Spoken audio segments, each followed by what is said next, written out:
नमस्कार साथियों, स्वागत है आप सभी का एक बार फिर से जीएच फाउंडेशन यूट्यूब चैनल पर। दोस्तों, सेशन को एक बार से लाइक कर दीजिए, दोस्तों के साथ शेयर कर दीजिए और यदि आप भी इस चैनल पर नए हैं तो चैनल को सब्सक्राइब कर लीजिए। ठीक है, फटाफट से इस सेशन को दोस्तों के साथ शेयर कर दीजिएगा। आज के सेशन में हम करने वाले हैं साइंस की क्लास, और साइंस की क्लास में हम लोग देखेंगे most repeated and important 50 MCQ। दोस्तों, इसमें आपको मिलेंगे मात्र रिवीजन क्लास और कोई भी यहाँ पर एक्सप्लेनेशन आज नहीं दिया जाएगा। ठीक है, आंसर देने के लिए आपको 5 सेकेंड का समय दिया जाएगा। दोस्तों, इसमें 50 क्वेश्चन रहेंगे और यदि आप 50 में से 40 यदि अच्छे ढंग से कर लेते हैं तो यह माना जाएगी आपकी तैयारी अच्छी है। ठीक है, और यदि आप 50 में से 30 कर लेते हैं तो यह माना जाएगा कि आपकी तैयारी जो है औसत है, और यदि आप 50 में से 20 करते हैं तो यह माना जाएगा कि अभी आपको और तैयारी की ज़रूरत है। ठीक है, तो सेशन को एक बार से लाइक कर दीजिए और दोस्तों के साथ शेयर कर दीजिए, और यदि आप भी इस चैनल पर नए हैं तो चैनल को ज़रूर सब्सक्राइब कर लीजिए। ठीक है, चलिए यहाँ पर सेशन की शुरुआत करते हैं पहले प्रश्न से और देखते हैं कि हमारा पहला प्रश्न क्या है। ठीक है, पहला प्रश्न क्या है दोस्तों? पहला प्रश्न है, निम्नलिखित में से किसके संरक्षण सिद्धांत को लेंस का नियम कहा जाता है? 5 सेकेंड का आपको समय दिया जाएगा। ठीक है, आप इसमें आंसर कीजिए, उसके बाद हम आंसर को करेंगे। निम्नलिखित में से किसके संरक्षण सिद्धांत को लेंस का नियम कहा जाता है या लेंस का नियम प्रदर्शित करता है? ठीक है, आंसर को 5 सेकेंड के अंदर में ही देना है दोस्तों, तो फटाफट कीजिएगा। ठीक है, निम्नलिखित में किसके संरक्षण सिद्धांत को लेंस का नियम कहा जाता है? तो यहाँ पर सही आंसर हो जाएगा दोस्तों, ऊर्जा संरक्षण के सिद्धांत को जो है लेंस का नियम कहा जाता है। ठीक है, नेक्स्ट सवाल।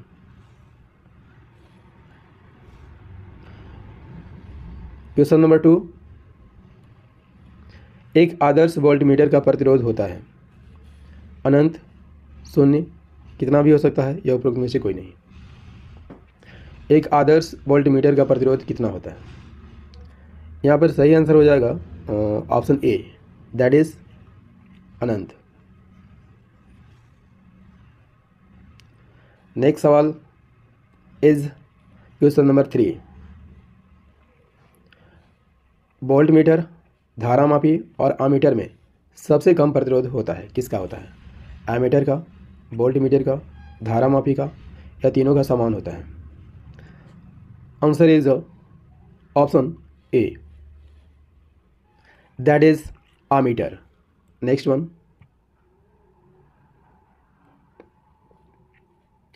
क्वेश्चन नंबर 4, ट्रांसफार्मर का क्रोड अनेक परतों का बनाया जाता है, क्यों बनाया जाता है? भंवर धाराएं कम करने के लिए, भंवर धाराएं अधिक करने के लिए, भंवर धाराएं समान रखने के लिए, इनमें से कोई नहीं। ट्रांसफार्मर का क्रोड अनेक परतों का बनाया जाता है। Option number A is the correct answer, भंवर धाराएं कम करने के लिए। नेक्स्ट वन, क्वेश्चन नंबर 5, शुष्क सेल प्राथमिक सेल होता है, द्वितीयक सेल, तृतीयक cell, चतुर्थक cell?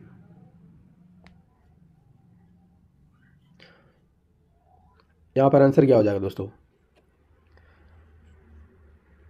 Option number A is the correct answer, that is प्राथमिक cell. Next one, question number 6, लोहे के ऊपर जिंक की परत चढ़ाने को क्या कहते हैं? लोहे के ऊपर जिंक की परत चढ़ाने को क्या कहते हैं? यहाँ पर सही आंसर हो जाएगा option A is the correct answer, galvanisation. Next one, question number 7, Faraday का नियम संबंधित है विद्युत अपघटन से, गैसों के दाब से, विद्युत विच्छेदन से, विद्युत प्रसार से? फैराडे का नियम किससे संबंधित है? तो option number is the A is the correct one, विद्युत अपघटन से संबंधित है। Clear? Next one, question number 8, रेगिस्तान में मरीचिका का कारण क्या होता है? प्रकाश का अपवर्तन, व्यतिकरण, परावर्तन, पूर्ण आंतरिक परावर्तन या पूर्ण परावर्तन। आंसर क्या हो जाएगा दोस्तों? Option number D is the correct answer, पूर्ण परावर्तन या टोटल इंटरनल रिफ्लेक्शन। ठीक है, नेक्स्ट वन।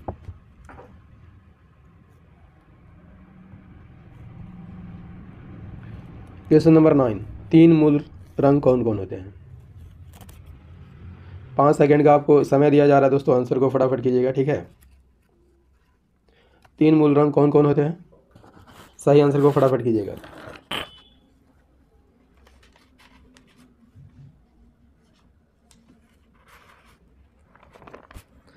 सही आंसर हो जाएगा option number C is the correct one, लाल, हरा, नीला।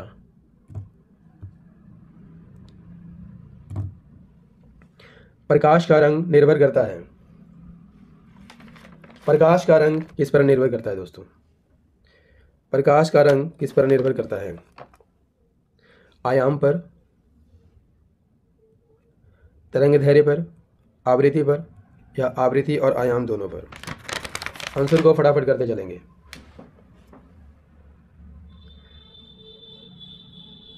प्रकाश का रंग किस पर निर्भर करता है? सही आंसर क्या हो जाएगा दोस्तों? यहाँ पर सही आंसर हो जाएगा प्रकाश का रंग जो है आवृत्ति पर निर्भर करता है। दोस्तों नेक्स्ट सवाल कर लेते हैं।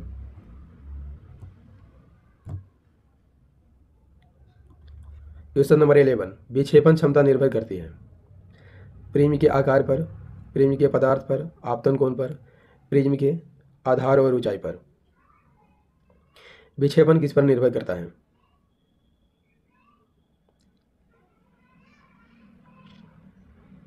Option number B is the correct answer, that is prism के पदार्थ पर।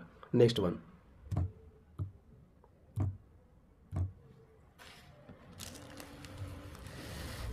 क्वेश्चन नंबर 12, ताप के सेल्सियस पैमाने पर परम शून्य ताप होता है 0 degree Celsius, 32 degree Celsius, 100 degree Celsius, -273 degree Celsius.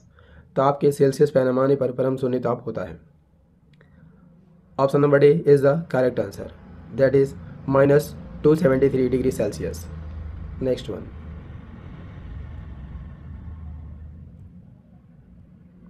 Question number 13, kelvin माप से मानव शरीर का सामान्य ताप है। केल्विन मान से मानव शरीर का सामान्य ताप कितना होता है? केल्विन मान में मानव शरीर का सामान्य ताप कितना होता है?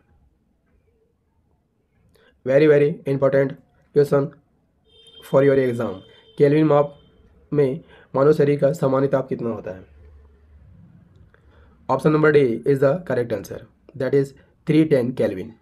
Option number D is the correct answer. Next one. Question number 14, question number 14, सूर्य की सतह का ताप होता है 600 केल्विन, 2000 केल्विन, 6000 केल्विन, 7000 केल्विन। सूर्य की सतह का तापमान कितना होता है? Option number C is the correct answer, 6000 kelvin. सूर्य की सतह का ताप 6000 केल्विन होता है। क्लियर? Next one.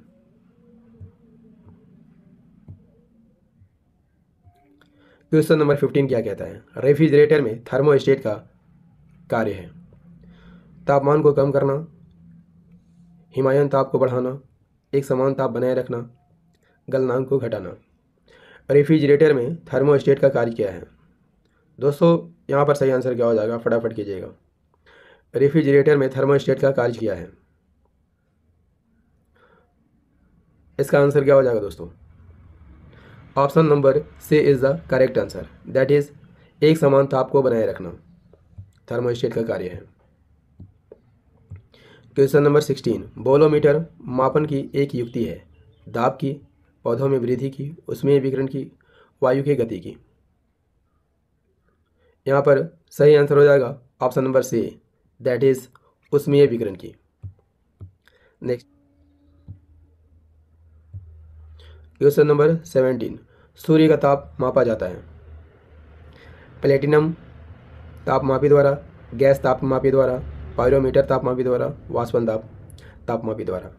सूर्य का ताप किससे मापा जाता है? Option number C is the correct answer, that is pyrometer तापमापी द्वारा। नेक्स्ट वन, क्वेश्चन नंबर 18 क्या कहता है? गर्मियों में ताप 46 डिग्री हो जाने पर भी ऊँट जो है गर्मी से राहत महसूस करता है।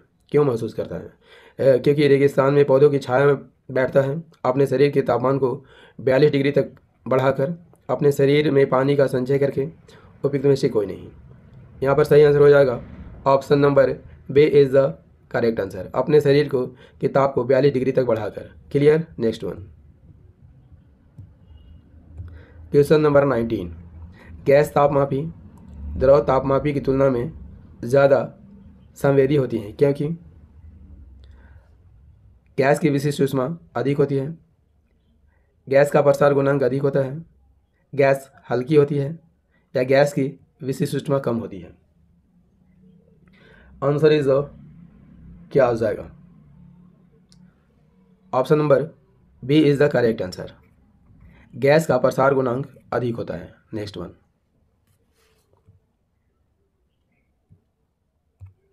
क्वेश्चन नंबर 20, लोलक घड़ियाँ गर्मियों में सुस्त क्यों हो जाती हैं?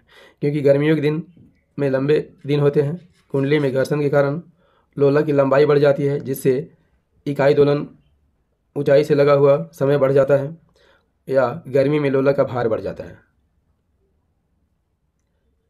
Answer is the what?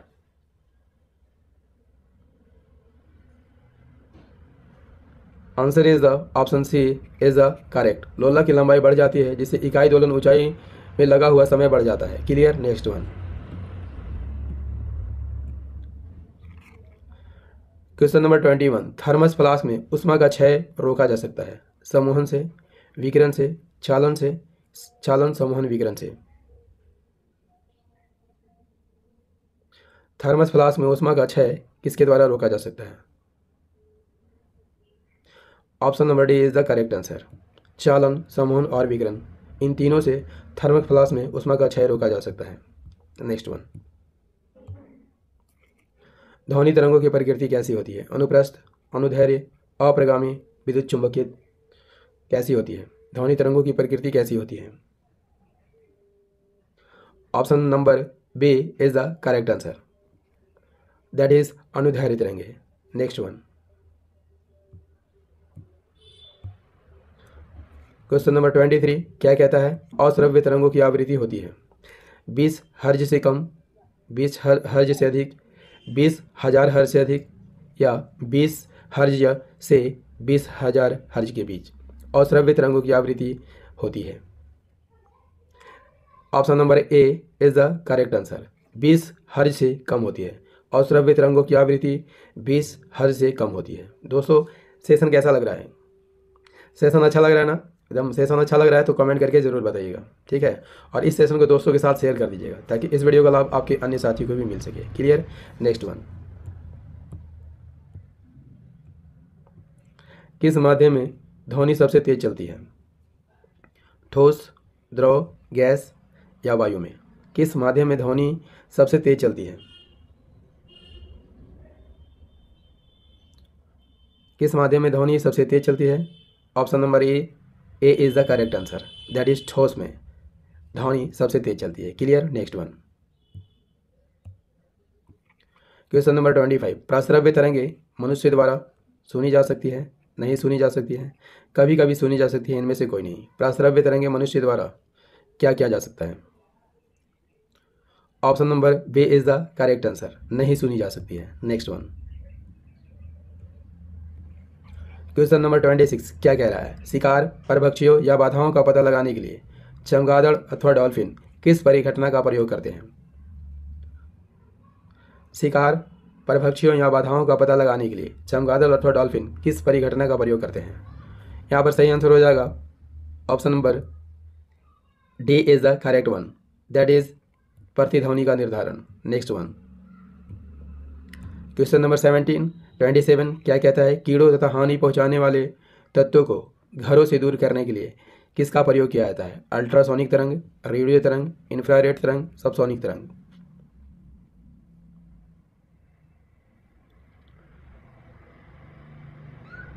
Option number A is the correct answer, that is ultrasonic तरंग। Clear. Next one, question number 28 क्या कहता है, ध्वनि का तरत्व यानी पिच किस पर निर्भर करता है, आवृत्ति पर, तीव्रता पर, वेग पर या आयाम पर। यहाँ पर सही आंसर क्या हो जाएगा दोस्तों, ध्वनि का तरत्व किस पर निर्भर करेगा, option number A is the correct answer, that is आवृत्ति पर। नेक्स्ट वन,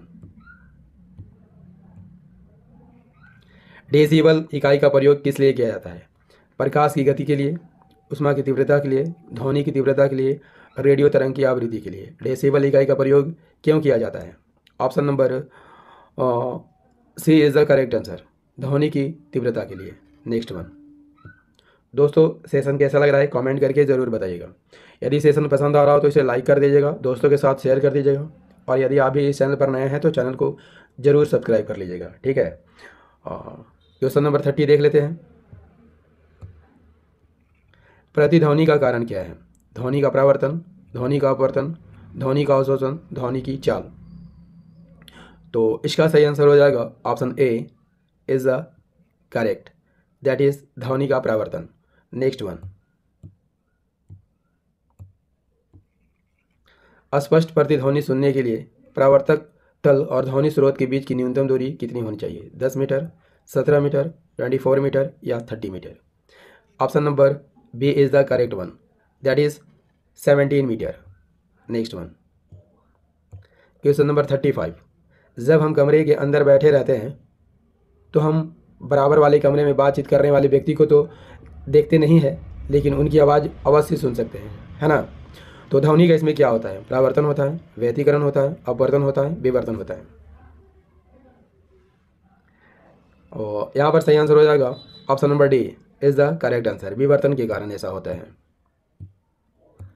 क्वेश्चन नंबर 33, पुरुषों की अपेक्षा महिलाओं की आवाज़ अधिक तीक्ष्ण होती है क्योंकि महिलाओं की आवाज़ का आयाम कम होता है, आयाम अधिक होता है, तारत्व कम होता है, तारत्व अधिक होता है। पुरुषों की अपेक्षा महिलाओं की आवाज़ अधिक तीक्ष्ण होती है क्योंकि महिलाओं की आवाज़ का क्या होता है, option number C is the correct answer, तारत्व कम होता है। ओ सॉरी, और यहाँ पर ये नहीं होगा, option number D is the correct one, तारत्व अधिक होता है। Next one, question number 34, acoustic विज्ञान है प्रकाश से संबंधित, ध्वनि से संबंधित, जलवायु से संबंधित, धातु से संबंधित। एकॉस्टिक विज्ञान किससे संबंधित है, सही आंसर को फटाफट करते चलेंगे दोस्तों। यहाँ पर 50 प्रश्नों का यहाँ रिवीजन करने वाले हैं। एकॉस्टिक विज्ञान किससे संबंधित है, that is option number B, ध्वनि से संबंधित है। नेक्स्ट वन, क्वेश्चन नंबर 35, पृष्ठ तनाव की इकाई क्या है, पृष्ठ तनाव की इकाई क्या है, option number D is the correct one, that is dyne प्रति centimetre. Next one, question number 36, मिट्टी के तेल के लैंप की बत्ती में तेल चढ़ने का क्या कारण है, मिट्टी के तेल में लैंप की बत्ती में तेल चढ़ने का क्या कारण है, option number B is the correct answer, that is केशिकात्व। नेक्स्ट वन, क्वेश्चन नंबर 37, वायुदाब मापी को यदि पहाड़ पर ले जाया जाए तो क्या होगा, पारे का तल ऊपर चढ़ जाता है, पारा गिर जाता है, अपवर्तित रहता है या पारा धीरे धीरे गिरता है। दोस्तों यहाँ पर सही आंसर क्या हो जाएगा, दोस्तों वायुदाब मापी को यदि पहाड़ पर ले जाया जाए तो पारा का तल क्या हो जाता है, गिर जाता है। Option number B is the correct one, that is पारे का स्तर गिर जाता है। नेक्स्ट वन, क्वेश्चन नंबर 38, किसी तल के एकांक क्षेत्रफल पर तल के लंबवत लगने वाला बल क्या कहलाता है, किसी तल के एकांक क्षेत्रफल पर तल के लंबवत लगने वाला बल क्या कहलाता है, that is option number D is the correct one, दाब। क्वेश्चन नंबर 39, कार्य का मात्रक क्या है, कार्य का मात्रक क्या है, जूल, न्यूटन, वाट, डाइन। कार्य का मात्रक क्या है, here answer is the option A, joule. Next one, question number 40, निम्नलिखित में से कौन सी मात्रा जड़त्व का माप है, वेग, त्वरण, दामान, भार। यहाँ पर सही आंसर हो जाएगा option number C is the correct answer, द्रव्यमान। नेक्स्ट वन, क्वेश्चन नंबर 41, निम्नलिखित में कौन सुमेलित नहीं है? वेग वाट, तरंगदैर्घ्य एंगस्ट्रॉम, दाब पास्कल, ऊर्जा जूल। यहाँ पर ऑप्शन ए सुमेलित नहीं है, दैट इज ऑप्शन ए वेग वाट। वेग की इकाई क्या होती है? मीटर प्रति सेकेंड होती है। क्लियर? नेक्स्ट वन, मिट्टी के तेल के लैंप में बत्ती तेल चढ़ने का क्या कारण है? रिपीटेड क्वेश्चन, आंसर कीजिए। That is option number B is the correct answer, that is केशिकात्व। क्वेश्चन नंबर 43, किसी केस नली का व्यास आधा कर देने पर नली में द्रव स्तंभ की ऊंचाई क्या होगी?